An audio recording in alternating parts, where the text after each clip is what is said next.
Hi viewers எல்லாருக்கும் வணக்கங்க. இன்றைக்கி நம்ம யூடியூப் சேனலில் குட்டி குட்டி இன்ஃபர்மேஷனில் என்ன டாபிக் பார்க்க போகிறோம் அப்படின்னா, புரட்டாசி சனிவார விரதத்தை பற்றி தாங்க பார்க்க போகிறோம். புரட்டாசி மாத சனிவார விரதம் செப்டம்பர் 20 அன்று வருகிறது.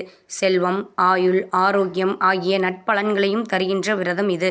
ஜோதிடத்தில் 6வது ராசியாக இருக்கும் கன்னி ராசியின் மாதம் புரட்டாசி. இது பெருமாளின் மாதம். புரட்டாசி மாதத்திற்குரிய அதிபதி புதன். ஒவ்வொரு சனிக்கிழமையிலும் விரதம் இருப்பவர்கள் அதிகாலை எழுந்து நெற்றியில் திருநாமம் இட்டுக்கொண்டு ஓம் நமோ நாராயணாய என்ற திருமந்திரத்தை ஓதி வழிபட வேண்டும். புரட்டாசி சனிக்கிழமை நாட்களில் இவர் இன்னும் அதிக அருளை வழங்குவார்.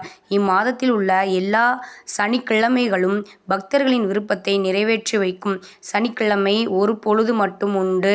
எவரொருவர் விரதம் இருந்து வெங்கடேசனை அர்ச்சிக்கின்றாரோ அவர் எல்லாவற்றையும் அடைவர் என்று இது வெங்கடேஸ்வர புராணம் சொல்லும் சனிவார தகவல்.